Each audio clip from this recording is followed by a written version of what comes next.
My name's David Matthews, and the question that I posed to them was, are you an Ivri or Hebrew? Now remember, the word Eber or Hebrew means one that stood in opposition to the one called Nimrod, Strong's number 5248. Nimrod means Ni'marad. That means the rebellious one. Well, what was he in rebellion against? Of course he was in rebellion against Yahweh and the word of Yahweh principally. Well, how did the Hebrews of that day stand against him? Well, Yeshua made it real simple for you. And it's the same prescription that you're going to have to use if you're going to survive. Did you hear what I said? Yeah. If you're going to survive the coming encounter with the Nimrod that's arriving on the scene. Nimrod was known as a mighty hunter before Yahweh. If you go back and look at the Hebrew language, he was a man hunter. And if you look at it even and break it down even stronger, it is inferring that he literally consumed men. In other words, he was cannibalistic. He would consume them in the flesh and take their life, their soul. Did you hear what I just said? That's the one that's arriving on the scene in a short period of time. He's here already. He just hasn't been identified yet. Now, if you want to find out how to stand against him, in Matthew chapter 4, verse 4, Yeshua tells you real plainly. It's written, talking to the Nimrod of his day called Hasatan. He said, it is written, man does not live by bread alone, but by every now and then getting a word from your preacher. I'm sorry, isn't that what it said? Or getting something from the headquarters that'll send you down a Sunday school. No, I'm sorry, excuse me.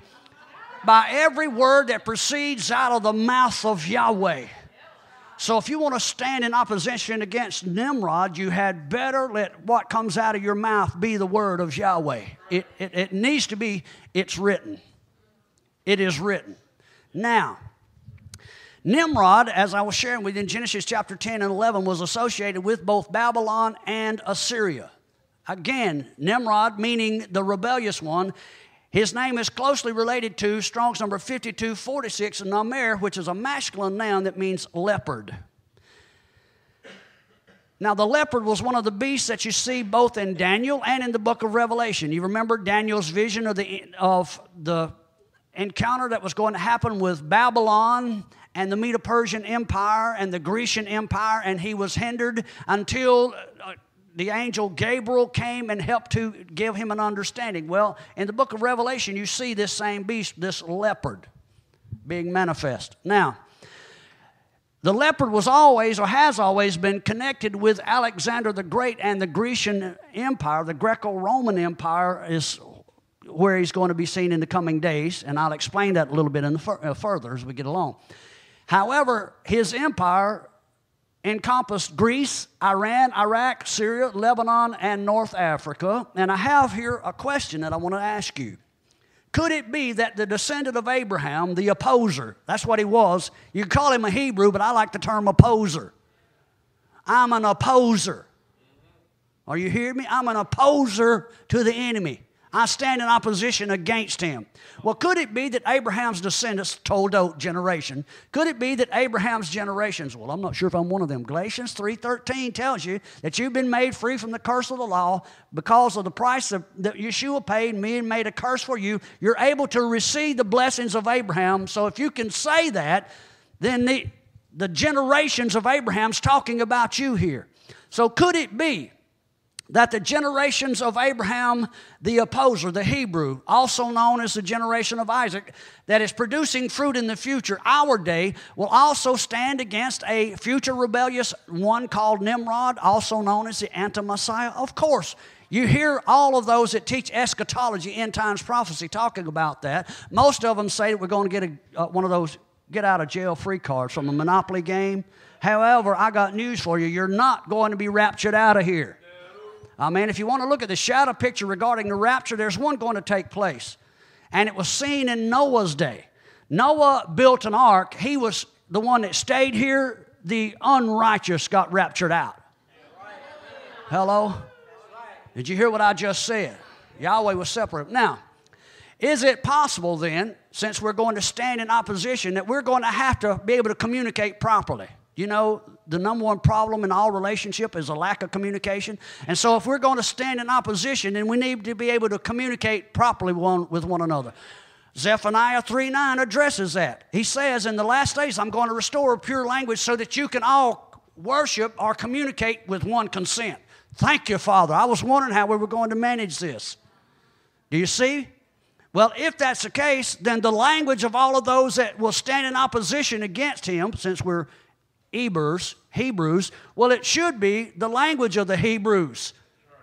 Now, it's real simple, isn't it? I mean, this is not a rocket science we're talking about. Now, it's not a wonder then that as you begin to break this thing down, Peleg's day talked about division, but the word Peleg has another closely related word. I like to call him a cousin. That can also indicate an abundant flow of oil. Same consonantal roots forms that word for an abundant flow of oil. And it's ironic that all of those nations that I just mentioned, Iran, Iraq, Saudi Arabia, Syria, all of them have an abundant flow of oil in their countries. And oil is known as the blood of the earth, isn't it?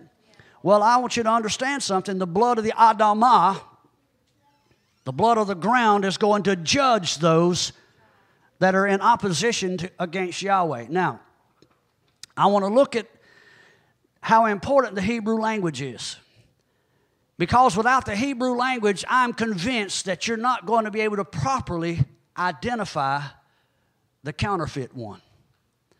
Now, if you've ever did anything that had to do with finances or accounting where you handled money, very seldom do you find people in banking or lending institutions getting to handle counterfeit money. Only once in a great while does counterfeit money come across, and you have to ask yourself, well, how can they spot that? Because you and I are the ones that pass it. You know, they give it to those that are ignorant of it, and we don't. We accept it, and we pass the counterfeit bills, not understanding. We've not handled it enough to know. Those in the banking, financial institutions, they handle the real for so often and so much that they're able then to identify the counterfeit.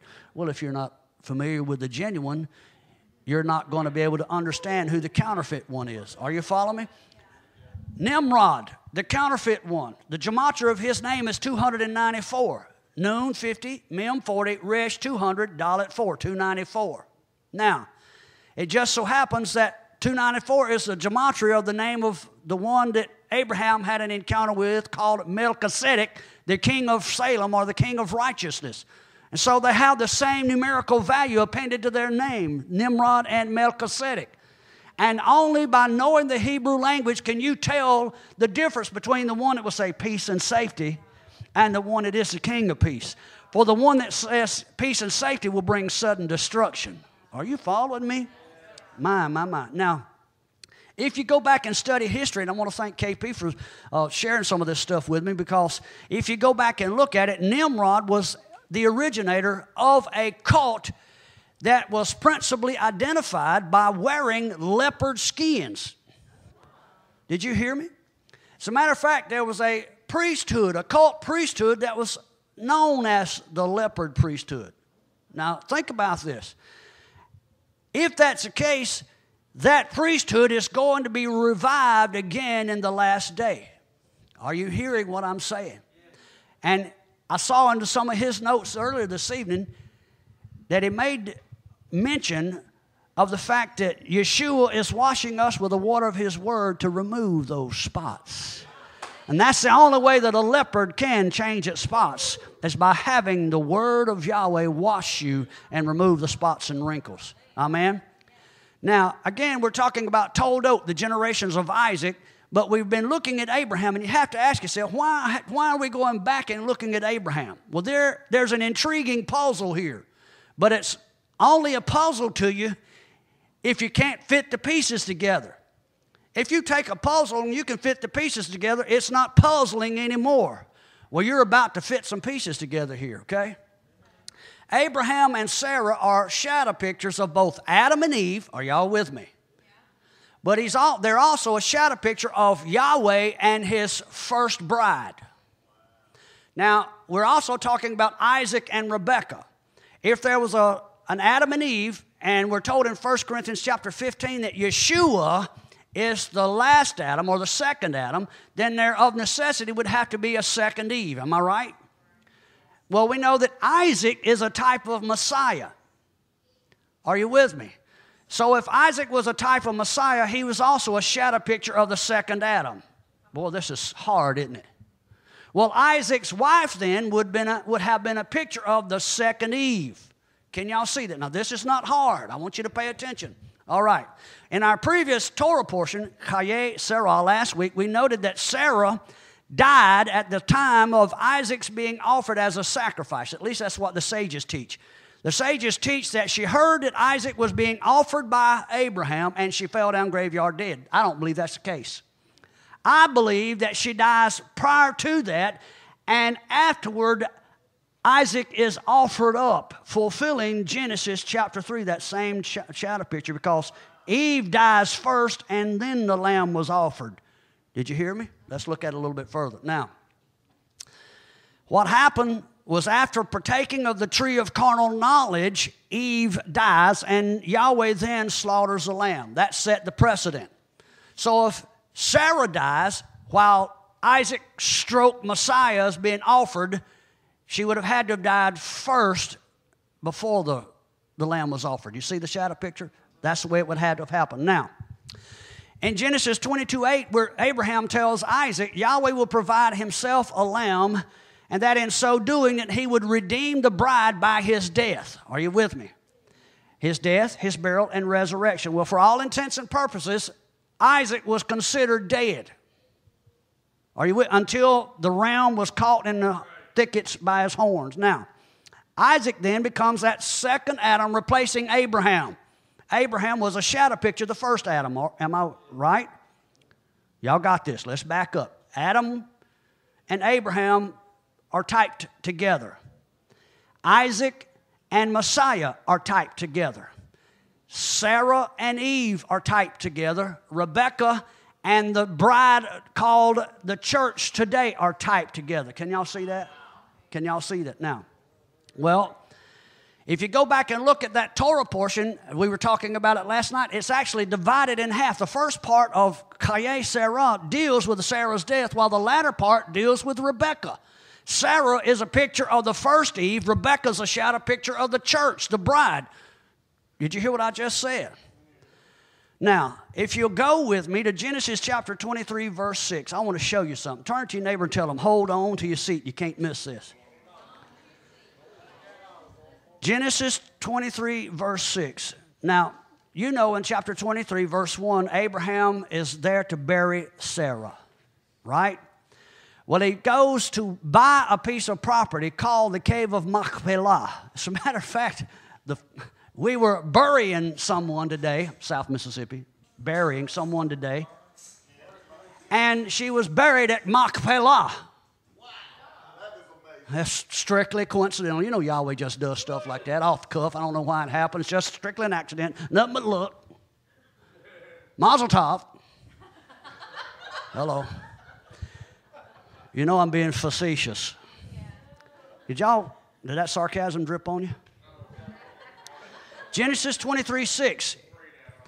Now, he has just petitioned the children of Heth for this piece of property. And here in verse 6, the answer is, hear us, my Lord, this is King James English, thou art a mighty prince among us. In the choice of our sepulchres, bury thy dead. None of us shall withhold from thee his sepulchre, but that thou mayest bury thy dead. Now, I want to focus on that phrase, none of us shall withhold from you his sepulchre. I have it for you here on King James English. But if you will look at it in the Hebrew, it's phenomenal. Scroll up so they can see the Hebrew. In the Hebrew, you'll see it says, et kibero lo yiklala. Et kibero lo yiklala. Now, you notice the Aleph and Tav. The Aleph and Tav is talking about, it's actually showing a direct object, but we know that it's referring to the Messiah, who is the Alpha and Omega, the Aleph and Tav, right? So now you know that the Aleph and Tav is connected in this sentence. Well, in the Hebrew, there's a hyphen here that separates those two. Actually, it joins those two words, makes the two words one. So you see, et kiber O. Now, that word keber is the word for bury. The